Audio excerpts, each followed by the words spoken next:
यह एक महान तथ्य है। शक्ति ही जीवन है, कमजोरी मृत्यु है। शक्ति परमानंद है, जीवन शाश्वत है, अमर है।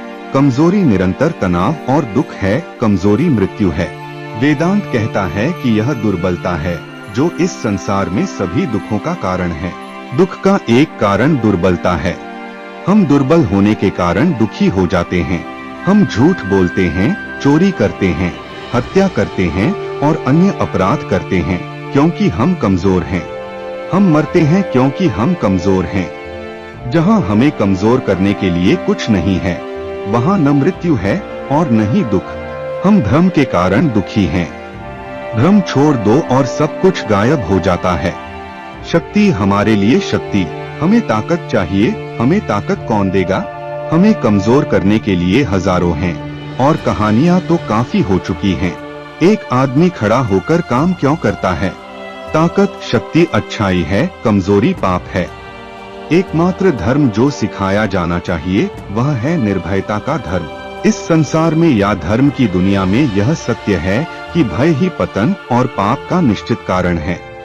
यह भय है जो दुख लाता है, भय जो मृत्यु लाता है, भय जो बुराई को जन्म देता है। और डर किस कारण होता है? हमारे अपने स्वभाव की अज्ञानता के कारण। जान लें कि सभी पापों और सभी बुराइयों को उस एक शब्द कमजोरी में समाहित किया जा सकता है। यह कमजोरी ही है जो सभी बुरे कामों में प्रेरक शक्ति है। यह कमजोरी है जो पुरुषों को दूसरों को चोट पहुंचाती है। यह कमजोरी है जो उन्हें प्रकट करती है कि वे वास्तव में क्या नहीं हैं। उन्हें बताएं कि वे वास्तव में क्या हैं। जीवन में सबसे अच्छा मार्गदर्शक ताकत है। वह सब कुछ जो हमें एक जाति के रूप में कमजोर कर सकता है, जो पिछले 1000 वर्षों से हमारे पास है। ऐसा लगता है जैसे उस दौर में राष्ट्रीय जीवन का एक ही लक्ष्य था कि हमें कमजोर और कमजोर कैसे बनाया जाए, जब तक कि हम असली केंचुए न बन जाएं। हर उस शख्स के पैरों पर रेंगते हुए जो हमारे ऊपर पैर रखने की जुर्रत करता है। इसलिए मेरे दोस्तों, आपके खून में से एक के रूप में जो आपके साथ जीता और मरता है, मैं आपको बता दूं कि हम ताकत और हर बार ताकत चाहते हैं। आप जो भी शक्ति और सहायता चाहते हैं वह आपके भीतर है। इसलिए अपना भविष्य खुद बनाएं।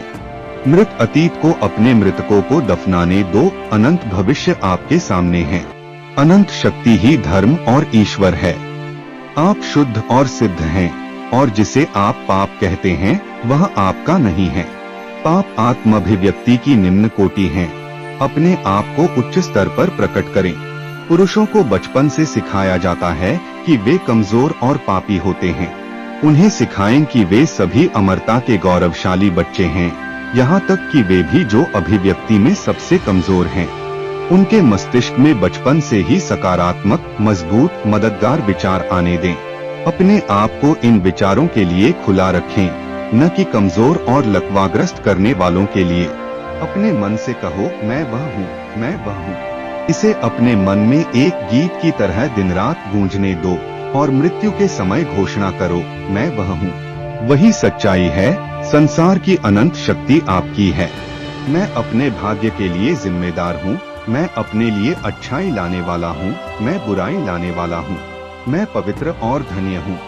हमें उन सभी विचारों को अस्वीकार करना चाहिए जो इसके विपरीत दावा करते हैं।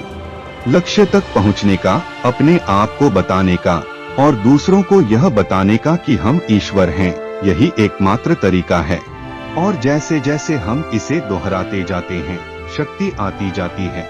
वह जो पहले लड़खड़ाता है वह मजबूत और मजबूत होता जाएगा और आवाज तब तक बढ़ती जाएगी जब तक कि सच्चाई हमारे दिलों पर कब्जा नहीं कर लेती है और हमारी नसों के माध्यम से प्रवाहित होती है और हमारे शरीर में व्याप्त हो जाती है। अपनी गलतियों के लिए किसी को दोष न दें। अपने पैरों पर खड़े हों और सारी जिम्मेदारी अपने ऊपर लें। कह दो, यह दुख जो मैं उठा रहा हूँ वह मेरी ही करनी है और यही बात सिद्ध करती है कि मुझे ही इसे दूर करना होगा। दुर्बलता का उपाय दुर्बलता पर विचार करना नहीं है, अपितु सामर्थ्य के विषय में सोचना है।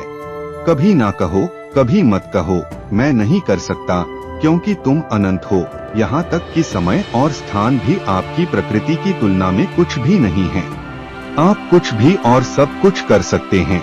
आप सर्वशक्तिमान हैं। हिप्नोटिज्म के उस पर्दे को हटा दें जिसे आपने दुनिया पर डाल दिया है। मानवता के लिए कमजोर विचारों और शब्दों को बाहर न भेजें। अगर वीडियो अच्छी लगे तो लाइक, शेयर और सब्सक्राइब जरूर करें।